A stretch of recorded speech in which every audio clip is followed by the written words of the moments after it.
saatnya kita belajar lagi. Belajarnya di rumah saja untuk menghindari penyebaran COVID-19. Ayo siapkan alat tulis dan bersiaplah menjawab pertanyaan. Ajak ayah, ibu, atau kakak untuk mencatat pertanyaan ya. Kerjakan soal yang diberikan dengan bantuan orang tua atau gurumu. Anak akan dapat mengembangkan kompetensi literasi, yaitu menulis esai pendek untuk menggambarkan pengamatan dan pengalaman yang lebih terstruktur, memahami paparan lisan tentang topik yang dikenali, mengidentifikasi ide pokok dan beberapa ide rinci dalam paparan tersebut, menjelaskannya kembali dan menanggapi menggunakan pengetahuannya. Hari ini kita akan belajar bagaimana proses bunyi dapat terdengar oleh telinga kita. Yuk kita belajar bersama.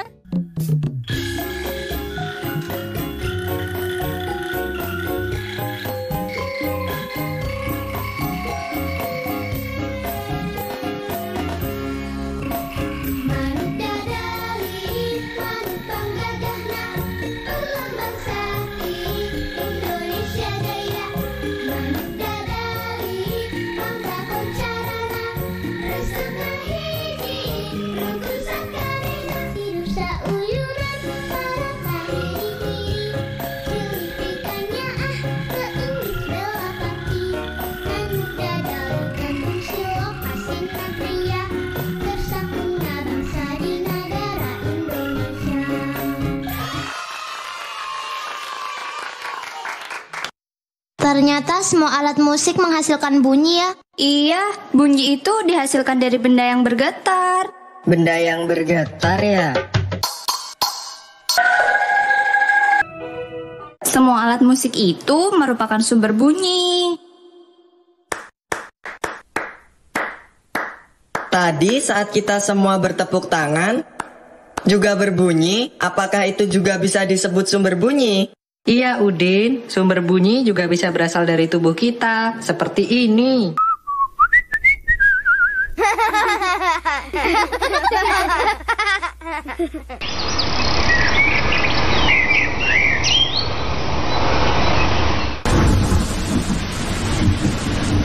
Wah teman-teman, hujan mulai turun. Kita berteduh yuk. Ayo! Teman-teman, coba dengarkan deh. Dengarkan apa? Aku tidak mendengarkan apa-apa. Dengarkan, suara air hujan. Itu juga termasuk sumber bunyi yang ada di alam.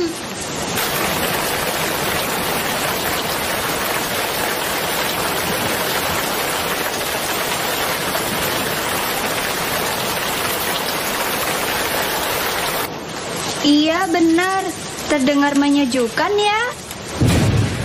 Kaget aku, keras sekali suaranya ya. Petir tadi termasuk sumber bunyi juga kah? Iya benar. Wah, ternyata bunyi itu bisa kita dengar dengan baik ya, sampai telinga kita. Bunyi dapat kita dengar melalui perantara udara. Contohnya, bunyi petir dan tetesan hujan di sungai. Betul sekali tuh dok. Terus ada nggak sih sifat bunyi yang lain?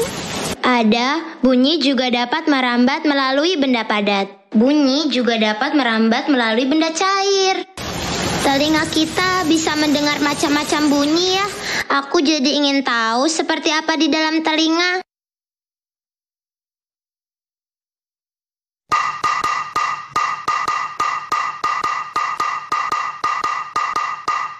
Udin! Jangan pukul-pukul kentongan itu, Udin. Iya, nanti orang-orang datang ke sini. Hihihihihihihi. Udin!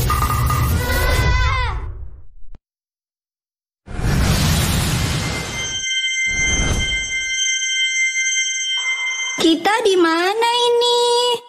Sebentar, kita sudah pernah lihat tempat ini, tapi kita baru pertama ke sini ya. Itu seperti ada lekukan-lekukan.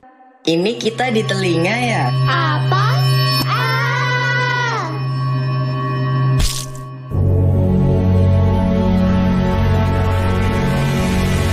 Selamat datang di Gua Pendengaran. Kakek siapa?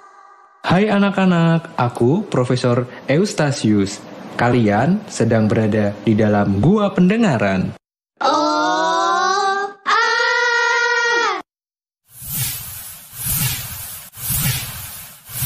Profesor, apa betul ini gendang telinga? Betul sekali. Kalian tahu apa fungsinya? Untuk bermain musik kan, Prof? Ih, salah, Din. Gendang telinga berfungsi mengantarkan getaran bunyi dari udara menuju tulang pendengaran. Wah, kalian pintar. Kalian pasti sering membaca. Gendang telinga atau membran timpani adalah selaput atau membran tipis yang memisahkan telinga luar dan telinga tengah. Fungsinya tadi sudah dijelaskan Siti. Jika gendang telinga kita rusak, dapat menyebabkan tuli konduktif atau hilangnya pendengaran karena getaran suara tidak sampai ke telinga bagian dalam. Wah, seram. Kita tidak bisa mendengar apa-apa kalau gendang telinga kita rusak.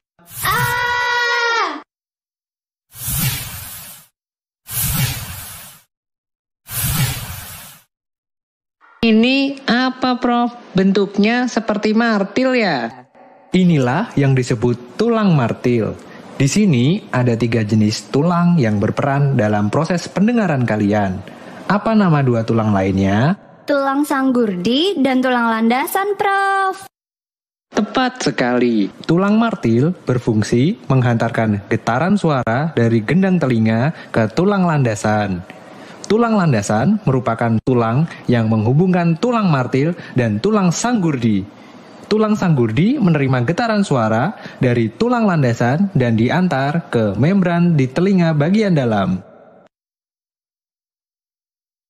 Wah, walaupun kecil, tapi fungsi tulang-tulang ini sangat penting ya.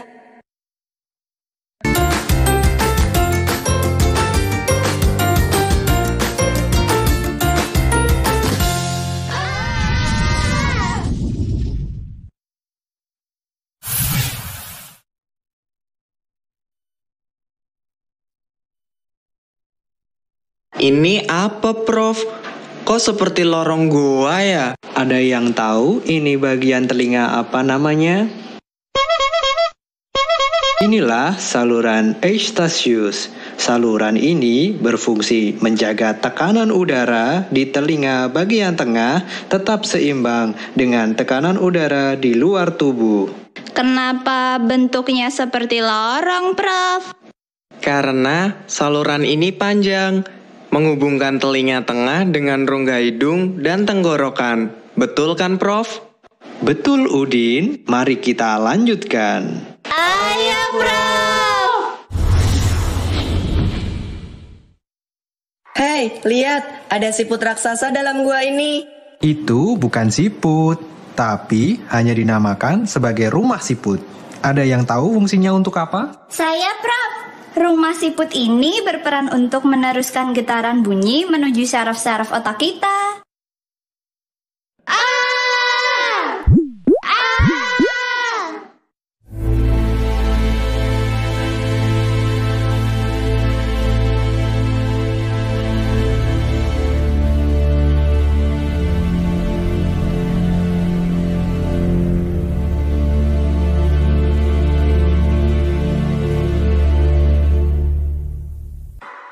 Kita sedang menginjak apa ini? Nah, disinilah akhir dari proses mendengar. Mulai dari suara yang ditangkap daun telinga, diteruskan melalui gendang telinga, lalu ke tulang martil, tulang sanggurdi, dan tulang landasan. Dari sana, dilanjutkan ke rumah siput, dan akhirnya sampailah di saraf pendengaran yang terhubung ke otak. Setelah itu, kita bisa jadi memahami suara atau bunyi yang kita dengar. Oh, begitu. Nah, sekarang saatnya kalian kembali. Oke, Prof. Terima kasih.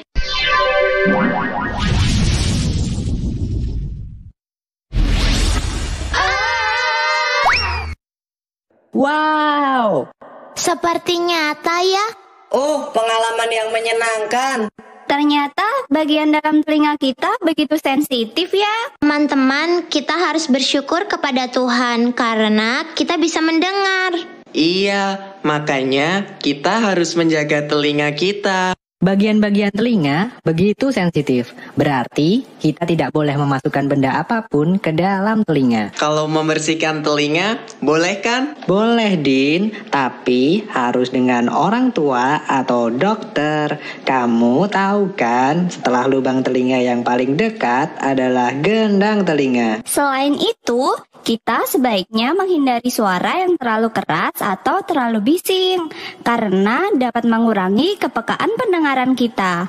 Bahkan, suara yang sangat keras sekali dapat memecahkan gendang telinga kita. Ih, ngeri. Aku tidak bisa membayangkan kalau aku tidak bisa mendengar. Ketika kita mendengar suara keras atau bising, kita harus menutup telinga dengan tangan kita. Kalau telinga kita sakit, sebaiknya kita periksakan ke dokter spesialis THT atau dokter yang merawat telinga, hidung, dan tenggorokan. Makanya Din, kamu jangan suka membunyikan alat musik atau apapun terlalu keras ya. Nanti telinga kita jadi rusak. Iya, aku janji tidak akan mengulanginya lagi. Kita bernyanyi lagi yuk.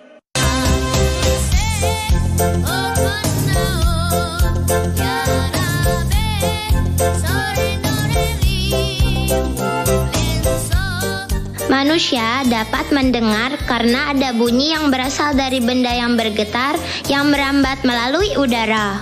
Bunyi memiliki beberapa sifat, antara lain dapat merambat melalui benda padat, benda cair, udara, atau gas. Getaran tersebut ditangkap oleh daun telinga dan mengenai gendang telinga. Lalu getaran itu diteruskan ke tulang martil, tulang landasan, dan tulang sanggurdi. Saluran Eustachius berfungsi menjaga tekanan udara di telinga bagian tengah tetap seimbang dengan tekanan udara di luar tubuh. Getaran semakin kuat berjalan ke rumah siput, kemudian disampaikan ke saraf di otak dan diterjemahkan sebagai bunyi. Cara kita mensyukuri indera pendengaran adalah menjaga dan merawat telinga kita, tidak memasukkan benda apapun ke dalam telinga kita, dan tidak mendengar bunyi yang terlalu keras. Waktunya menjawab pertanyaan. Siap-siap mencatat ya. Pertanyaannya adalah, setelah kamu menyimak video tersebut, apa yang dapat kamu simpulkan mengenai proses bunyi hingga terdengar oleh telinga kita? Dicatat ya, setelah kamu menyimak video tersebut, apa yang dapat kamu simpulkan mengenai proses bunyi hingga terdengar oleh telinga kita? Jawablah pertanyaan tadi sebagai tugas dan kerjakan dengan bimbingan orang tua atau gurumu.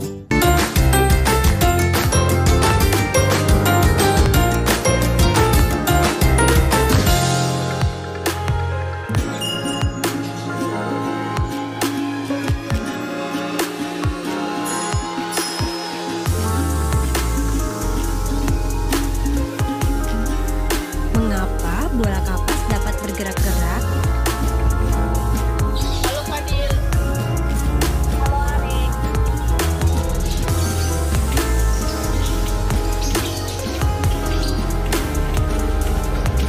Mengapa hal tersebut dapat terjadi?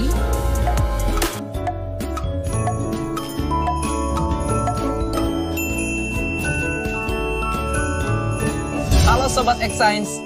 Jumpa kembali bersama Kak Herman dalam program kesayangan kita, X-Science, Eksplorasi Sains. Adik-adik, pernah tidak kalian berpikir bunyi itu apa? Atau kenapa sih muncul bunyi? Kakak kasih ilustrasi ya. Jika kalian sedang terdiam, tiba-tiba kalian memukul meja. Apa yang akan terdengar? Suara atau bunyi? Atau ketika kalian terdiam, ada nyamuk terngiang di dekat telinga kita. Apa yang terdengar? Bunyi atau suara? Jadi, bunyi itu apa sih? Bunyi adalah suatu gelombang yang dihasilkan oleh benda yang bergetar.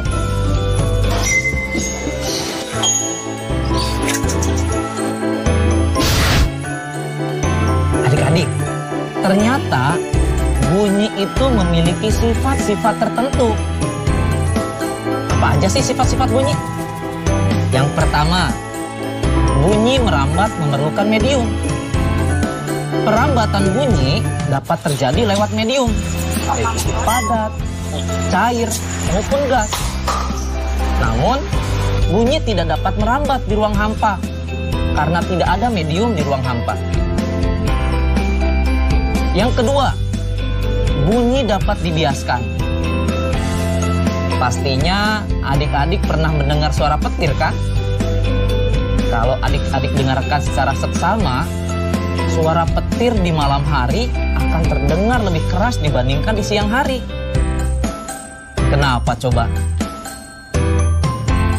Pada siang hari, udara di permukaan lebih panas dibandingkan di malam hari. Akibatnya, kerapatan udara di siang hari jadi lebih renggang dibandingkan pada malam hari. Perbedaan kerapatan udara inilah yang menyebabkan bunyi dapat dibiaskan. Yang ketiga, bunyi dapat dipantulkan. Pantulan bunyi terjadi ketika bunyi mengenai suatu penghalang, sehingga dapat terjadi gema ataupun gaung. Gema, gaung, apa itu gema? Apa itu gaung? Gema merupakan bunyi pantul yang terdengar jelas. Contohnya, ketika adik-adik berteriak di tepi tebing, nanti akan terdengar dengan jelas. Sedangkan kalau gaung adalah bunyi pantul yang terdengar kurang jelas.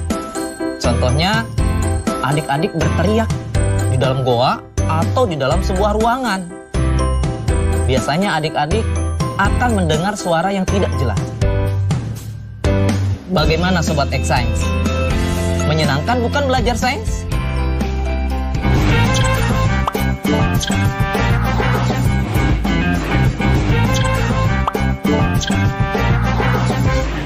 Nah, kini waktunya menjawab pertanyaan. Siap-siap mencatat ya.